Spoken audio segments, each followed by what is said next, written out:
Bueno, el caso 7 lo voy a pasar por alto, porque ya algo hablé, que es el tema de zona de riesgo y demás.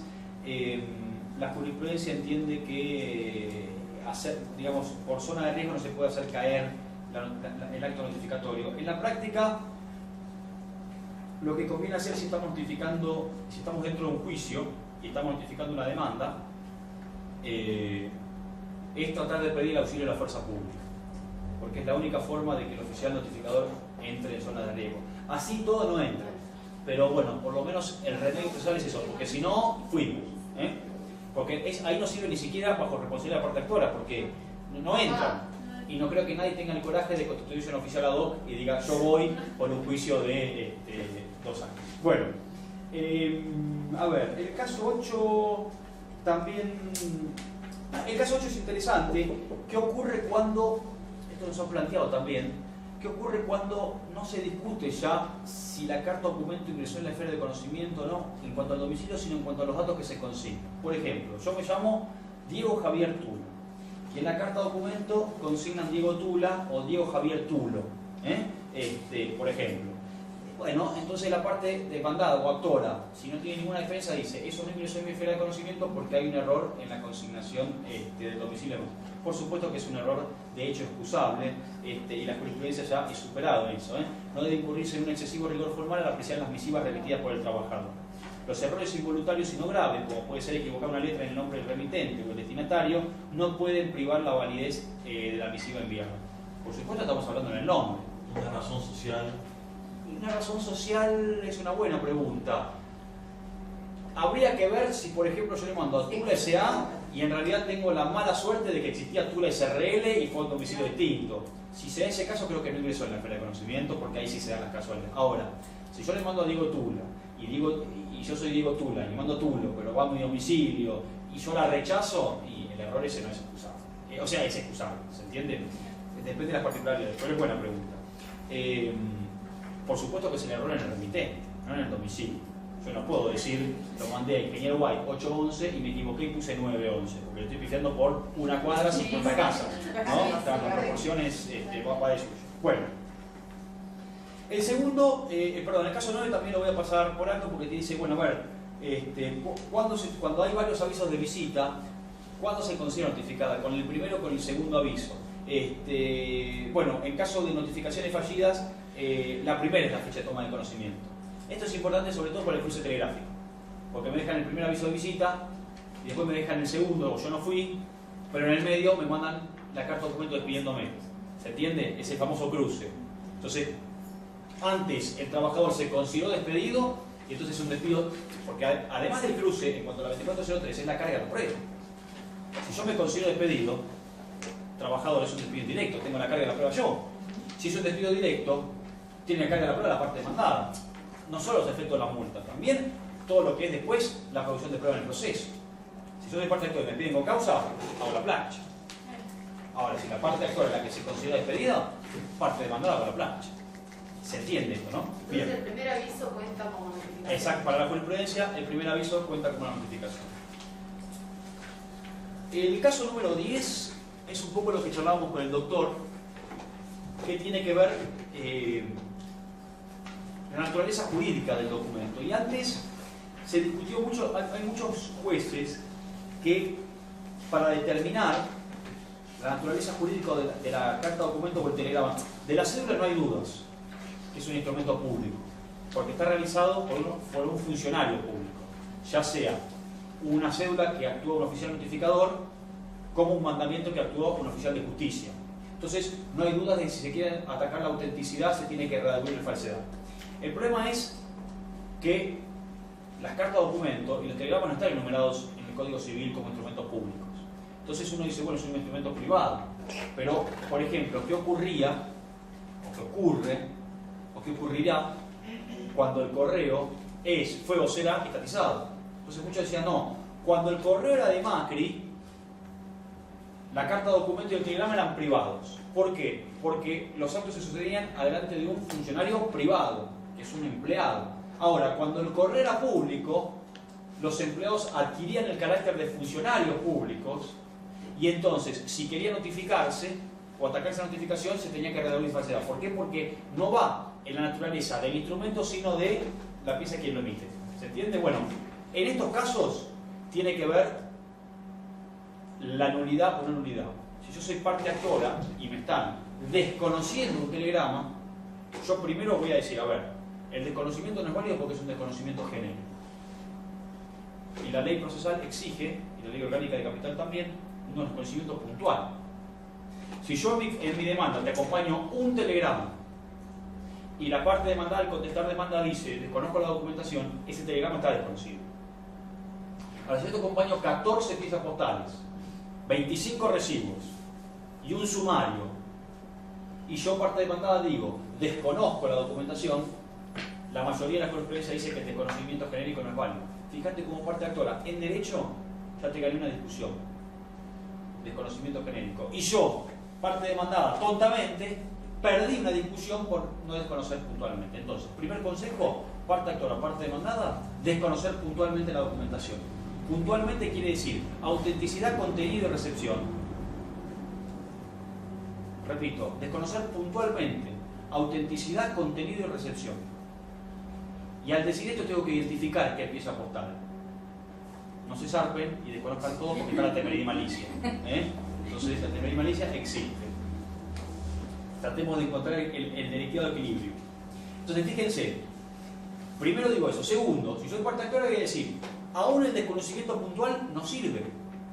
¿Por qué? Porque la carta documento o el telegrama se trata de un instrumento público y la contraparte no redarguyó de falsedad. La única forma de atacar la autenticidad de un documento público, un instrumento público, es con la reducción de falsedad. Por lo tanto, no es válido el desconocimiento, aun cuando hubiese sido puntual. ¿Se entiende cómo se articula esto? Qué importante es esto, que muchas veces se pasa por alto. Muchas veces se pasa por alto. ¿Y por qué yo voy a dejar a la parte demandada que avance terreno que es mío y regalarle metros? Yo te voy a tratar de discutir todo. No, flaco, esa carta de documento no es válida. Primero porque no fue al domicilio, bla, bla, bla. ¿No puedo discutir eso? Bueno, no la desconociste. La desconociste, pero no fue puntual. Fue puntual, no redargüiste de falsedad. Y recién que te obligo a superar todos esos obstáculos, no te la voy a hacer fácil, porque aparte es una discusión absolutamente válida. Es una discusión jurídica. Bueno, recién ahí vamos al encuadre jurídico. No me sirve de nada ir a las multas. ¿Se entiende el porqué de las multas? Entonces, ¿qué ha dicho la jurisprudencia? Bueno, acá van a tener varios fallos que, insisto, pueden acceder con las citas que están en negro en uno y otro sentido. El telegrama colacionado con aviso de recepción y la carta documento con aviso de retorno constituyen instrumentos públicos que no solo prueban su contenido, sino también que el destinatario las ha recibido. Y su ataque requiere la redabución de falsedad. Importante. A ver, lo mismo para la parte demandada, no quiere decir parte actora solamente. La parte actora me desconoció puntualmente, no redabución de falsedad. Más allá del carácter que se le otorga a tales instrumentos, otro, y a continuación, ¿no? Es evidente que los documentos ahora se no apocan tanto, carecen de aviso de recepción, por lo tanto. Opino que ante la negativa efectuada en la responde, el accionante debió diligenciar la prueba al correo argentino a fin de comprobar el extremo indicado. Y por lo tanto, si así no lo hizo, no cabe otra alternativa que tener por no acreditar los presupuestos de hechos que se basaron en las pretensiones indemnizatorias del actor. Volvemos a lo que dije antes. Fíjense cómo todo va de la mano. Yo sé redactar, sé que ingresó en la esfera de conocimiento y sé atacar, pero me olvidé la prueba del correo argentino.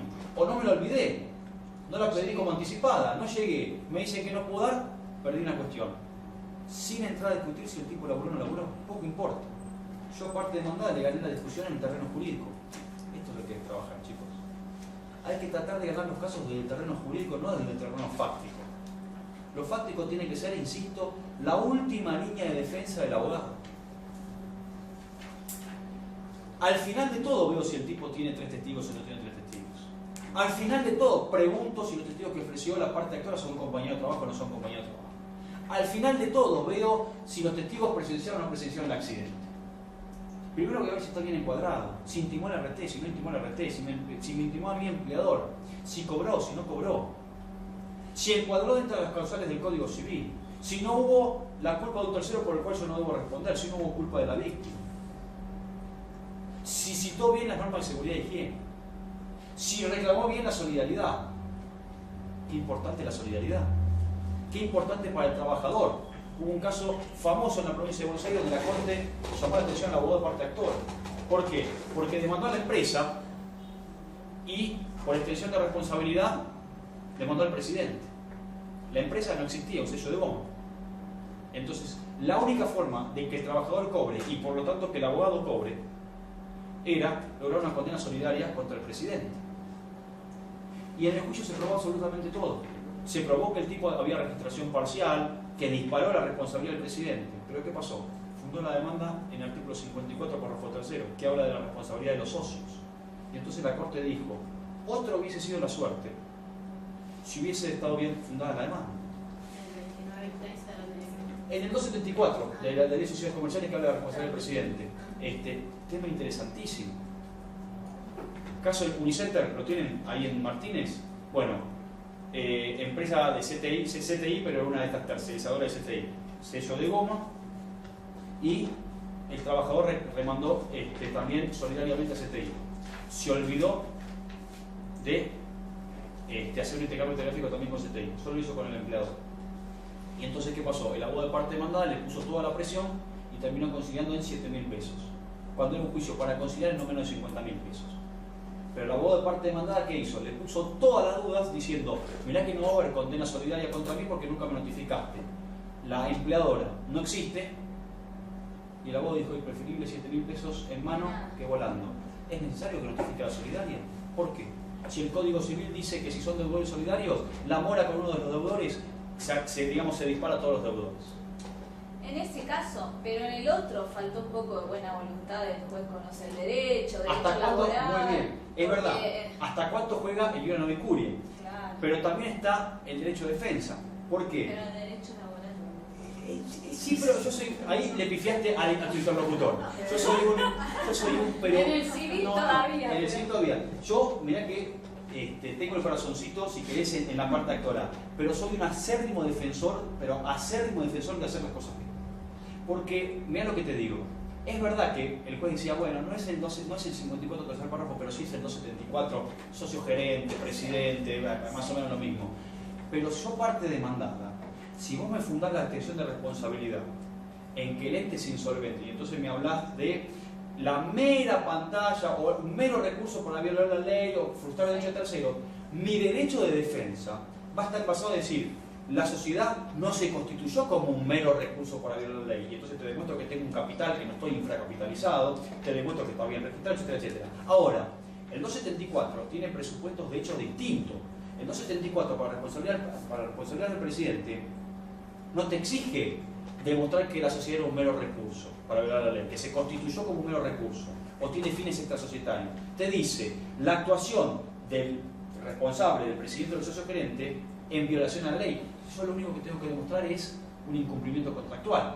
Ahora, si el juez después me dice es lo mismo, yo parte de mandar, te meto un recurso extraordinario de acá hasta la China porque digo, están violando mi derecho de defensa. ¿Por qué? Porque a mí me imputaron la responsabilidad con estos presupuestos y yo me defendí estos presupuestos. Sí, si a mí me hubiesen imputado con esto, yo también me defendía con esto. ¿Se entiende? Sí.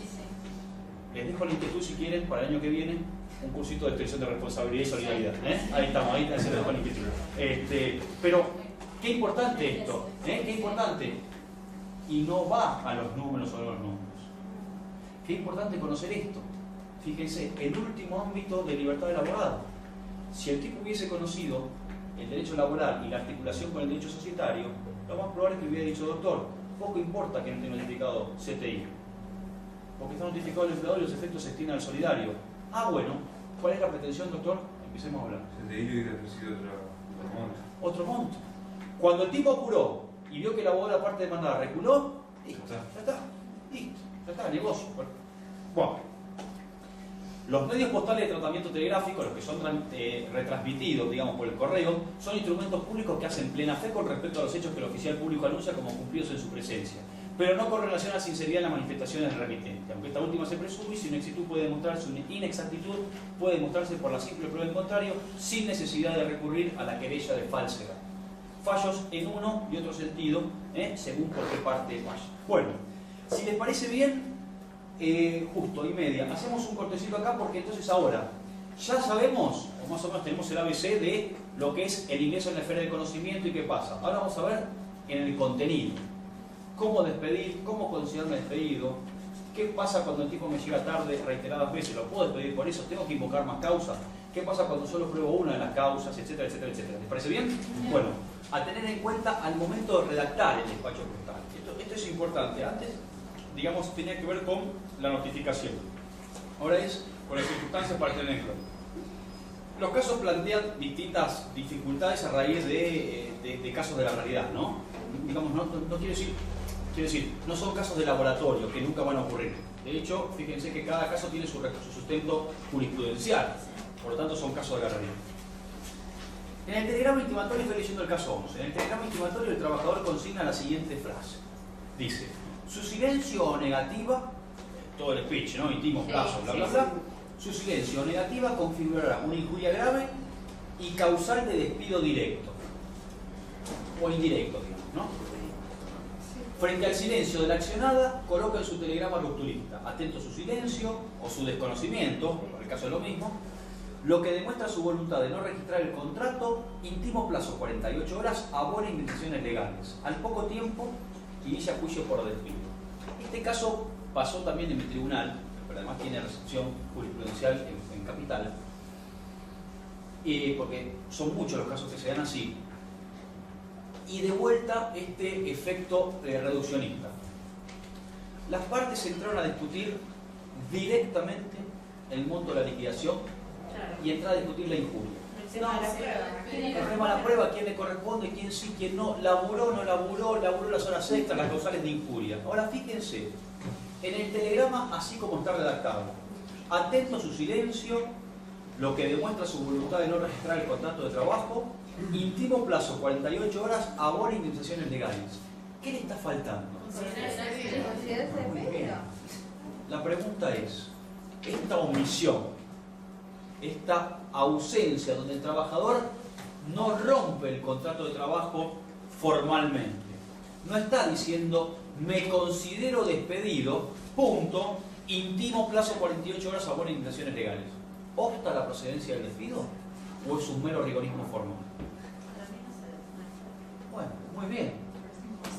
Si yo soy parte demandada, antes de discutir si el tipo laburó o no laburó, registro, le voy a decir, pará, flaco, vos nunca extinguiste el vínculo. No, bueno, pero es un rigorismo formal. ¿Por qué es un rigorismo formal? Si la propia ley de contrato de trabajo así te lo exige. Entonces yo en derecho, y disculpe si soy reiterativo con este tema, pero estoy trabajando en el subconsciente de ustedes, ¿eh? Estoy tratando de que se impregne de este concepto. Yo en derecho, no en los hechos, sino que en derecho yo te puse un primer freno a la discusión. No hubo ruptura del contrato de trabajo. ¿Por qué? Porque la ley lo exige. Exige, o sea, es verdad que existe el rigorismo formal, pero también hay actos que necesitan un formalismo. La renuncia no puedo decir, bueno, yo renuncio verbalmente. La renuncia tiene que ser por escrita, con indicación de fecha, etcétera, etcétera, etcétera. Entonces, lo mismo si el trabajador rompe el contrato de trabajo en forma indirecta. Si soy parte actora, ¿qué puedo argumentar al respecto? Bueno, que hay un excesivo rigor formal y que además no se debe exigir un rigorismo formal en cuanto a la causa del despido, sino que simplemente basta la intención del trabajador de demostrar que quiere iniciar acciones legales como consecuencia de la ruptura del vínculo. Y entonces, ¿qué es determinante? Por ejemplo, que el trabajador inició las acciones al poco tiempo.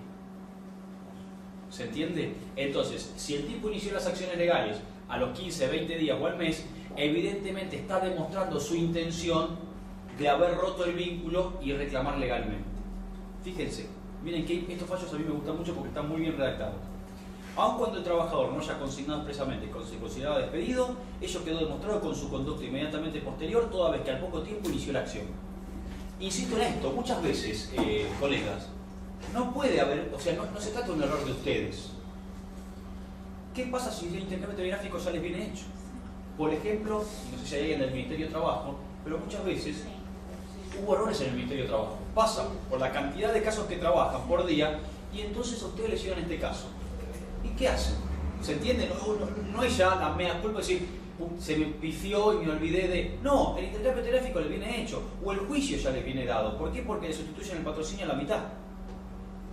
Entonces yo en la contestación de demanda ya no puedo decir nada, pero en el momento de la negociación sí.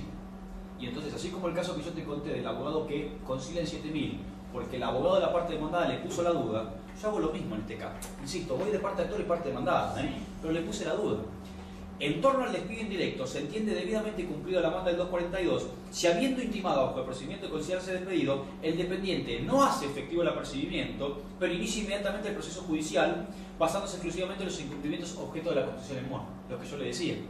Ahora fíjense lo que dice Morando, speech para la parte demandada. Del mismo caso, dice, claro, sin comunicación escrita, no es invocable justa causa alguna de despido.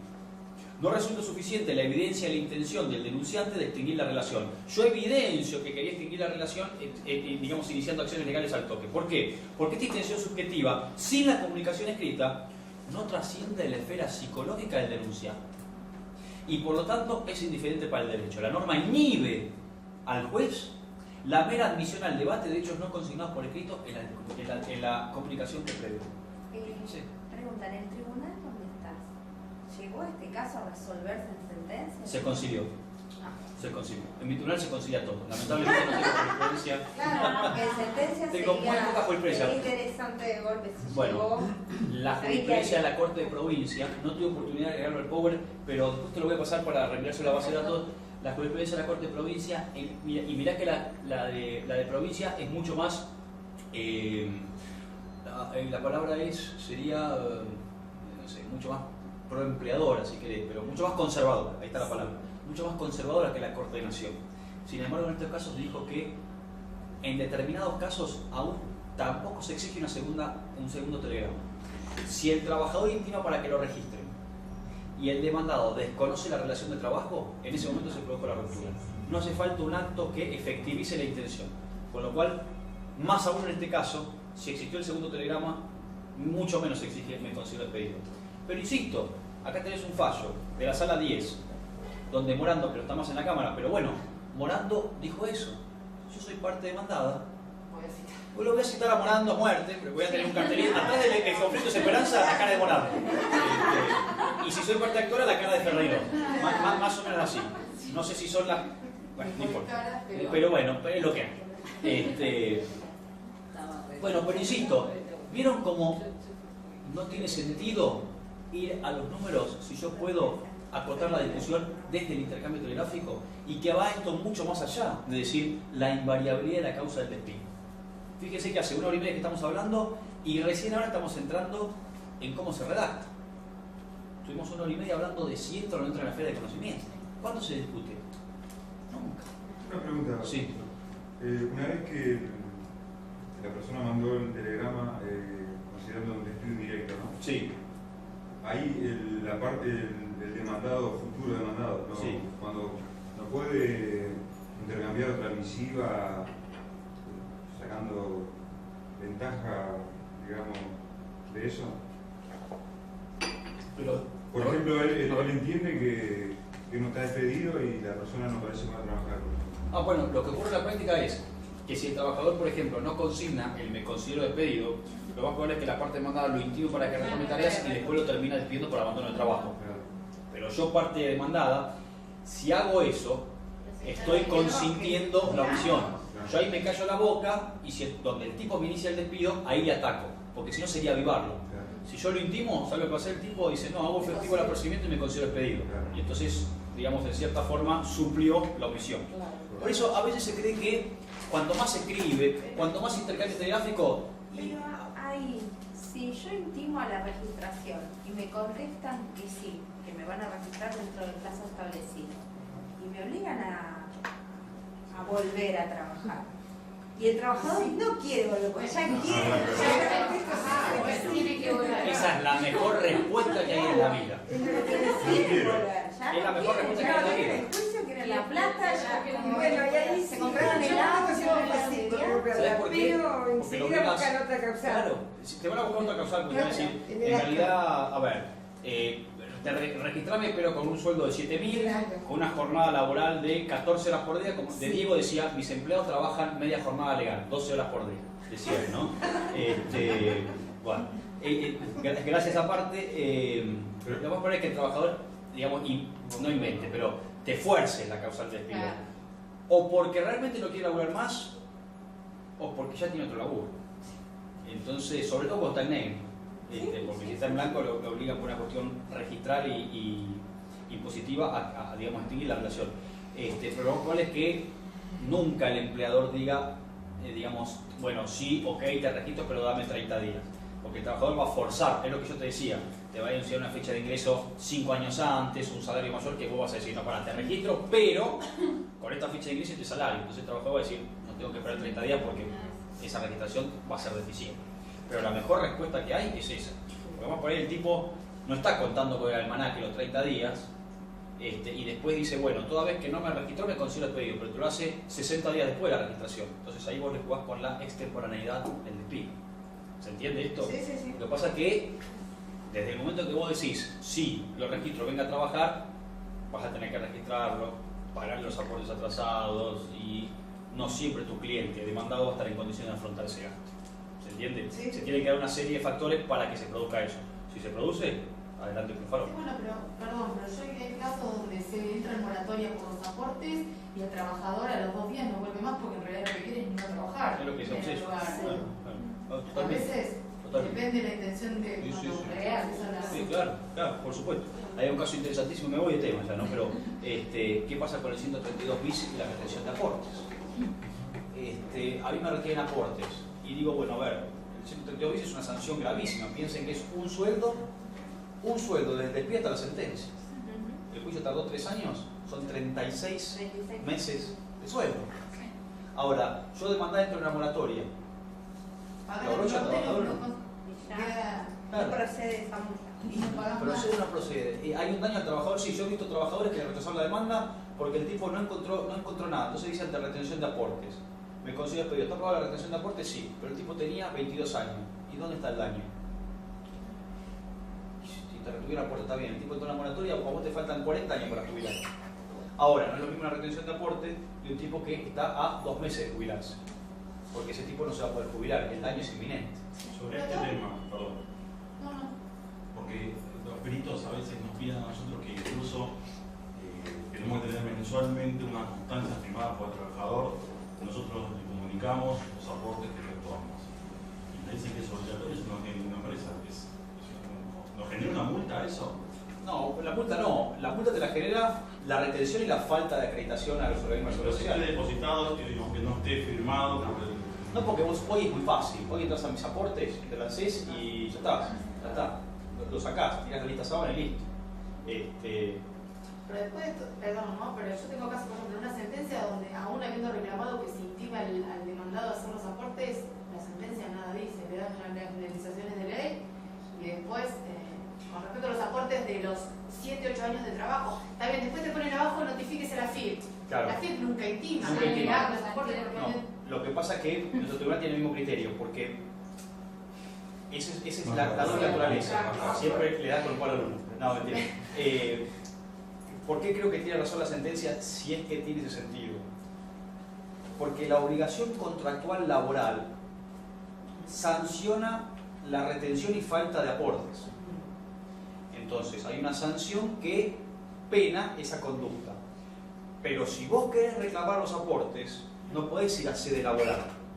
Es un juicio previsional. O sea, nada te impide después ir a la sede previsional y reclamar los aportes. ¿Se entiende lo que te digo? O sea, demandar al sentenciado en sede laboral por esos años de no aporte a la cultura. Tenés un título ejecutivo.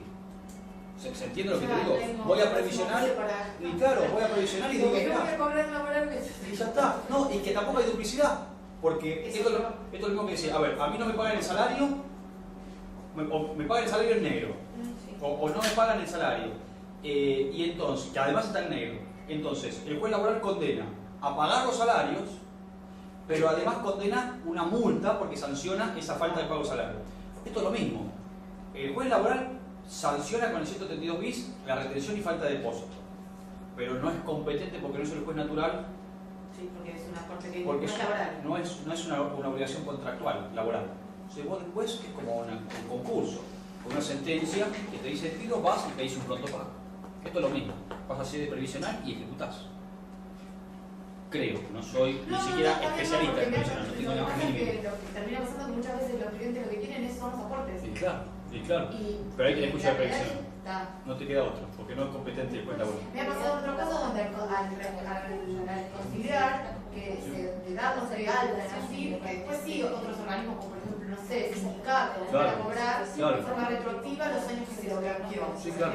Claro. Pero no a la inversa. Claro. Me ha pasado tener que pagar los otros me reclaman por la parte empleadora, Sí, pero sí, sí. mucho por el Por trabajador. ejemplo, el trabajador, que sí, pasa sí. con Sí, sí, sí. considerados. Pero creo que tenés alguna acción previsional en eso, ¿no? Te tiro el dato. Gracias. Después vamos con el ¿Puedo otro. limitar entonces mi competencia en este rubro? Sí, claro. No este rubro. Si el trabajador, además de la multa, pide el pago de los aportes, ahí es incompetente el juez.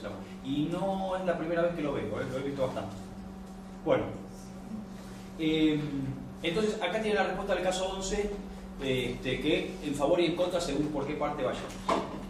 Fíjense, este es otro error muy común de la parte actora, y hay algunos casos que yo les voy a decir, presten especial atención. Este es uno de ellos.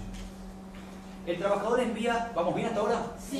Bien. El trabajador envía el siguiente despacho postal. Frente al despido verbal efectuado el 1 de noviembre del 2011, íntimo plazo 48 horas, aclare situación laboral, como así también registre bla bla bla bla bla. Frente al silencio guardado por el requerido, el futuro demandado, opta por romper el contrato de trabajo. Ahí se considera bien despedido. La pregunta es, ¿cuándo el distracto? ¿El despido verbal existe? Por supuesto que existe. En ningún lado de la ley de contrato de trabajo exige que el despido sea escrito. La ley exige que sea escrito cuando yo voy a invocar una causa. Y entonces tiene que ser escrita para que yo después pueda demostrar cuál es esa causa y el trabajador se pueda defender de esa imputación de causa. Pero si yo trabajador estoy diciendo, señor juez, a mí el 1 de noviembre del 2011 me despidieron. ¿Qué es esto? Frente a despido verbal. Aparte ya no, si hubiera rubro negro ya perdiste. Listo, el perdiste la 24013. Pero no solo perdiste la 24013. La pregunta es mucho más sencilla. ¿Cómo hacer para probar un despido verbal?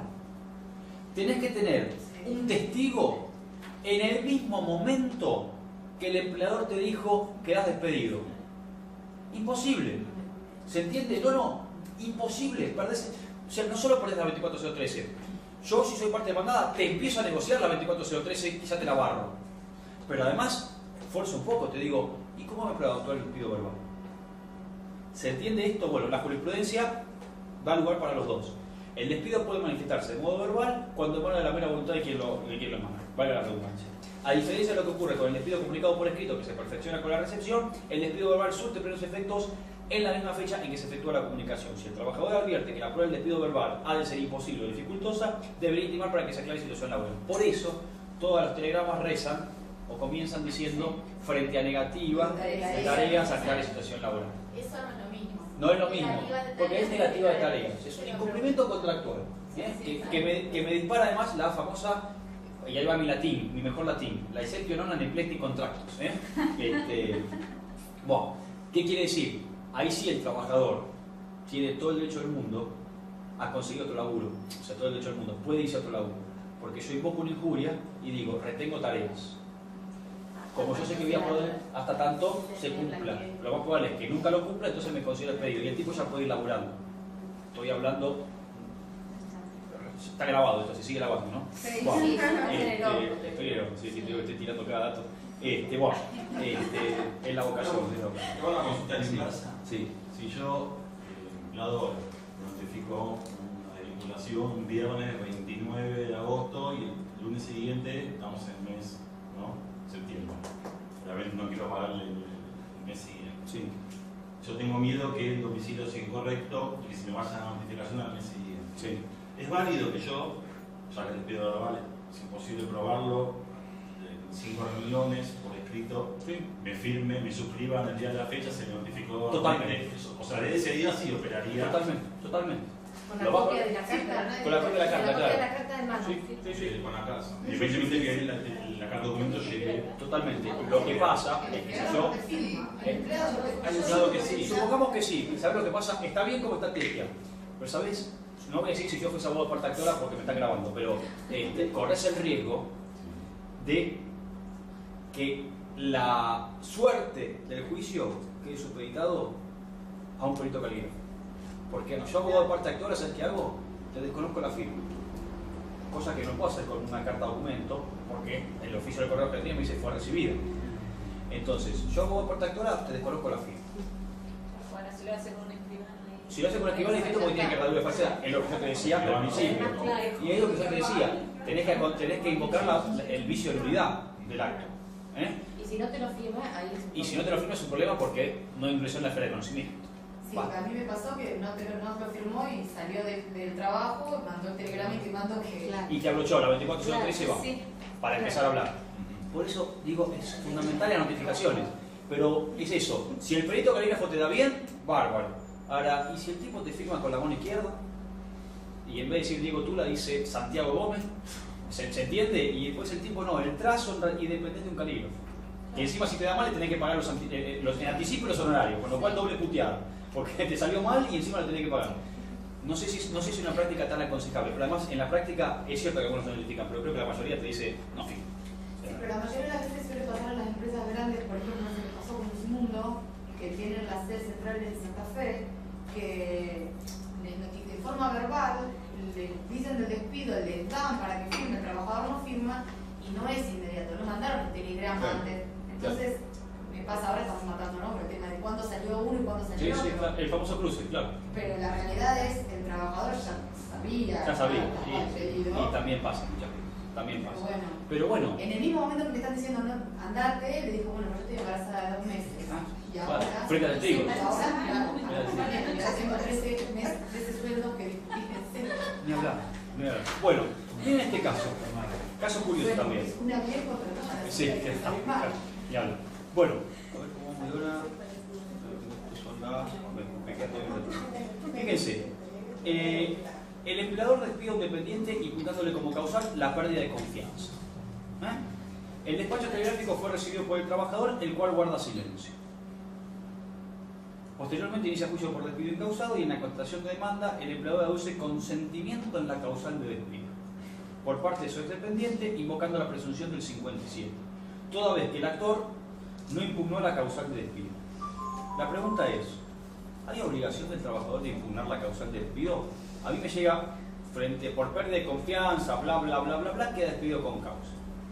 Yo no la rechazo. Y 1 año y medio después, dentro del periodo de prescripción, inicio juicio por despido. Digo que esa causal no existió, en la demanda desconozco los hechos, bla, bla, bla.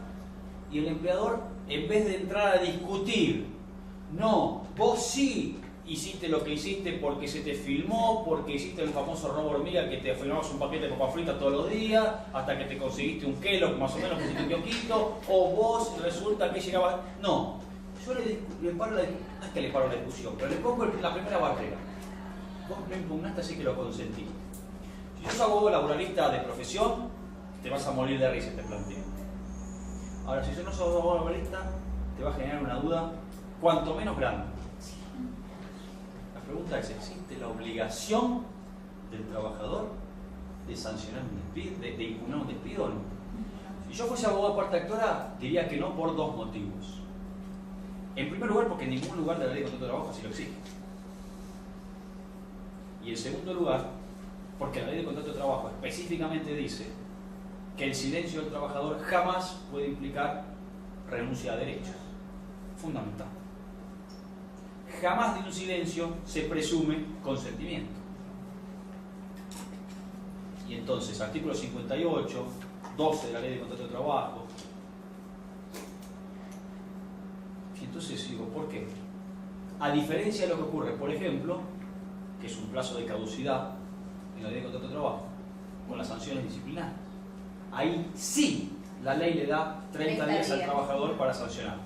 ¿Se entiende la diferencia? Ahí sí, para impugnar, exactamente, para impugnar. Ahí sí le da 30 días. Y ahí sí, como es un plazo de caducidad, el silencio del trabajador le juega en contra. Ahora, miren este planteo que en un congreso en Córdoba salió y me pareció muy interesante. Me dice el abogado con un discurso filosófico prácticamente, y no sin cierta razón. Me dice, a ver doctor, ¿estamos de acuerdo que el despido es una sanción? Sí. hablábamos de la naturaleza de si es un hecho ilícito, consentido, tarifado, bueno, sí. Es una sanción, sobre todo si es un despido disciplinario o por razones disciplinarias. Es la máxima sanción, pero no deja de ser una sanción. Y si es una sanción, existe la obligación de impugnarlo. ¿Y tuve correo? Por supuesto estaba en un caso perdido y tuvo que inventar algo. Pero digo, a ver, No está tan mal. no está tan mal. Sí. Yo creo que no, humildemente. ¿Por qué? Porque la obligación de, digamos, rechazar una sanción disciplinaria está en el título de la ley de contrato de trabajo que habla de las suspensiones.